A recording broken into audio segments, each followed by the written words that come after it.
Thanks to Claude, we finally cracked this nifty LED wall builder, all done using geometry nodes. What this does is it takes a texture and stretch the fill to your canvas, a much faster way to apply textures rather than applying your modifiers and or geo nodes and then creating a UV map. You can easily take the handles and add LED tiles and see your content scaling to it. Or to be precise, you can add the number of tiles here in the modifiers tab. Feel like adding a nice curve to your LED wall? Easy. Just add a curve modifier.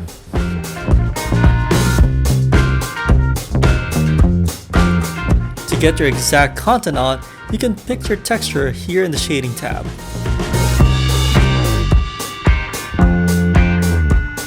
Voila!